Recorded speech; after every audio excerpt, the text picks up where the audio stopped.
Sa unang segundo pa lang, mahalagang malaman ninyo ito dahil maaaring direktang maapektuhan ang inyong buwanang pensyon simula Enero 2026. Matagal nang hinihintay ng milyon-milyong SSS pensioners ang balitang ito at ngayon, unti-unti nang lumilinaw ang isang update na maaaring magdagdag ng 3,000 sa inyong pensyon bawat buwan. Pero may isang petsa na hindi ninyo dapat palampasin dahil kung hindi ninyo ito maintindihan ng maayos, maaaring malito kayo o magkamali ng inaasahan. Kaya manatili kayo hanggang dulo dahil ipapaliwanag natin ng malinaw at detalyado ang lahat ng dapat ninyong malaman tungkol sa 3,000 daw SSS pension increase na magsisimula sa Enero 2026 at kung bakit itinuturing na critical ang January 5. Sa loob ng maraming taon, paulit-ulit na umasa ang mga pensioners sa balita ng pension increase. Maraming anunsyo, maraming panukala pero kadalasan ay nauuwi lamang sa pangako. Kaya nang lumabas ang balitang finally approved, natural lang na maghalo ang tuwa at pagdududa. Totoo ba talaga ito? Sino ang sakop? Kailan eksaktong mararamdaman ang dagdag? At bakit may binabanggit na critical date na January 5? Ang mga tanong na ito ang bumabagabag ngayon sa isipan ng maraming retirado at maging ng kanilang mga pamilya, lalo na't sa panahon ngayon. Ramdam ng lahat ang bigat ng bilihin at pang-araw-araw na gastusin. Unahin nating linawin kung ano ang ibig sabihin ng 3,000 SSS pension increase na sinasabing magsisimula sa Enero 2026. Ayon sa mga lumalabas na impormasyon, ang planong ito ay bahagi ng mas malawak na hakbang upang matulungan ang mga pensioners na makasabay sa patuloy na pagtaas ng presyo ng mga pangunahing pangangailangan. Sa loob ng mahabang panahon, nanatiling maliit ang pensyon ng marami at para sa ilang retirado, hindi na sapat ang natatanggap nila buwan-buwan para sa gamot, pagkain, kuryente at iba pang bayarin. Kaya ang 3,000 na dagdag kung tuluyang ipatutupad ay malaking ginhawa para sa karamihan. Mahalagang tandaan na hindi ito basta-bastang desisyon. Dumaan ito sa maraming diskusyon, pagsusuri ng pondo at pagtitimbang kung kakayanin ba ng SSS ang ganitong uri ng increase sa pangmatagalan. Maraming pensioners ang nagtatanong kung saan kukunin ang pondo at kung maaapektuhan ba ang sustainability ng SSS. Ayon sa mga paliwanag na lumabas, pinag-aralan umano ito upang masiguro na hindi mauubos ang pondo at patuloy pa ring makakapagbigay ng benepisyo sa kasalukuyan at sa mga susunod pang henerasyon ng miyembro. Ngayon ang posibleng makinabang sa 3,000 pension increase. Bagamat marami ang umaasang lahat ng pensioners ay automatikong makakatanggap nito, mahalagang maging maingat sa pag-unawa.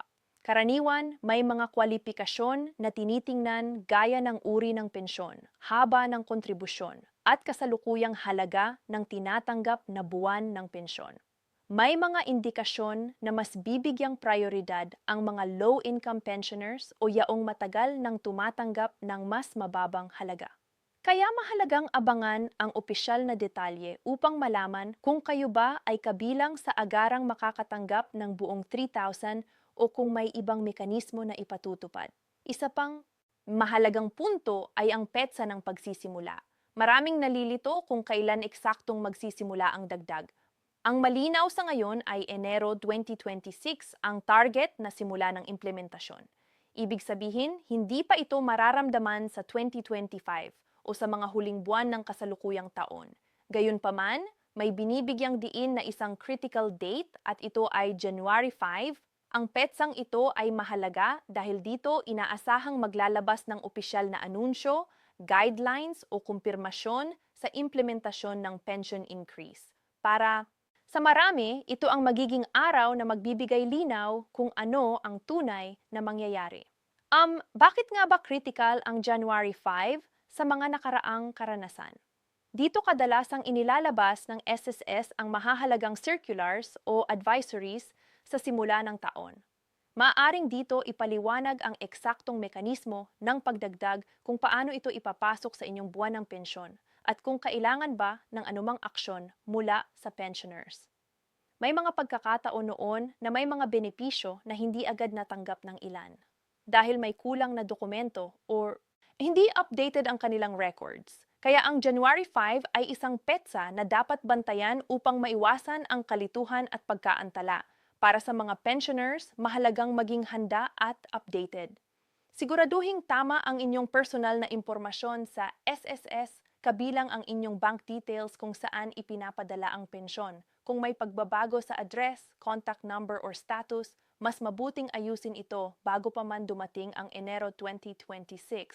Sa ganitong paraan, masisiguro ninyo na kung sakaling ipatupad na ang 3,000 increase, hindi kayo maiiwan o magkakaroon ng problema sa pagtanggap ng dagdag na benepisyo. Marami ring nagtatanong kung may kinalaman ba ang January 5 sa aktwal na payout. Mahalagang linawin na ang petsang ito ay hindi kinakailangang araw ng mismong pagbayad ng pension increase kundi mas itinuturing na araw ng opisyal na kumpirmasyon o anunsyo. Ang aktwal na paglabas ng dagdag na halaga ay inaasahang sasabay sa regular na pension schedule kapag tuluyan ng ipinatupad ang increase sa Enero 2026. Gayunpaman, ang impormasyon na lalabas sa January 5 ang magsisilbing gabay upang malaman ninyo kung ano ang aasahan sa mga susunod na buwan. Hindi rin maikakailan ng maraming pekeng balita at maling impormasyon ang kumakalat lalo na sa social media. May mga nagsasabing siguradong-sigurado na raw ang 3,000 increase at may mga naglalabas pa ng eksaktong petsa ng payout kahit wala pang opisyal na ano. Dito nagiging mahalaga ang pagiging mapanuri. Huwag basta maniwala sa lahat ng nababasa o napapanood. Mas mainam na hintayin ang opisyal na pahayag mula sa SSS at sa mga lehitimong channel ng impormasyon. Sa kabila ng lahat, hindi maikakaila na ang balitang ito ay nagbibigay ng pag-asa sa maraming pensioners. Ang dagdag na 3,000 kada buwan ay maaaring magamit para sa mas maayos na nutrisyon, mas kumpletong gamutan o kahit simpleng ginhawa sa araw-araw na pamumuhay. Para sa ilan, ito ay maaaring makatulong upang hindi na umasa ng husto sa tulong ng kanilang mga anak o kamag-anak. Kaya't natural lamang na maging excited. Ang marami ngunit kasabay nito ay dapat ding manatiling maingat at realistiko. Habang papalapit ang Enero 2026, asahan na mas marami pang detalye ang ilalabas. Ang pinakamahalaga sa ngayon ay tandaan ang dalawang pangunahing bagay. Una, ang planong 3,000 SSS pension increase ay target na magsimula sa Enero 2026. At ikalawa, ang January 5 ay isang critical date kung kailan inaasahang lalabas ang mahahalagang impormasyon. Kung pensioner kayo o may mahal sa buhay na umaasa sa SSS pension, siguraduhing bantayan ang mga update at huwag palampasin ang mahahalagang anyo. Sa huli, ang kaalaman ang pinakamahalagang sandata. Sa pamamagitan ng pagiging updated at maingat sa impormasyong tinatanggap, masisiguro ninyo na handa kayo sa mga pagbabagong darating. Ang 3,000 pension increase kung tuluyang maisa sa katuparan ay isang malaking hakbang patungo sa mas maayos na buhay ng mga retiradong Pilipino. Kaya manatiling alerto. Daan ang January 5 at ipagpatuloy ang pagkuha ng tamang impormasyon upang masulit ninyo ang anumang benepisyong nararapat sa inyo. Bago tayo magtapos, nais kong ipaalala sa inyong lahat kung gaano kahalaga na manatiling updated at konektado sa tamang impormasyon, lalo na pagdating sa inyong SSS pensyon at iba pang benepisyong direktang nakakaapekto sa inyong pang-araw-araw na buhay. Kung sa tingin ninyo ay mahalaga ang mga impormasyong inyong napakinggan, huwag ninyong ipagkait sa iba ang kaalamang ito. I-like ninyo ang video na ito upang mas maraming pensioners ang maabot ng ganitong klaseng update at i-share ninyo idom sa inyong mga kaibigan, kapamilya o kakilala na umaasa rin sa SSS Pension dahil maaaring makatulong ito sa kanila upang maiwasan ang kalituhan at maling impormasyon.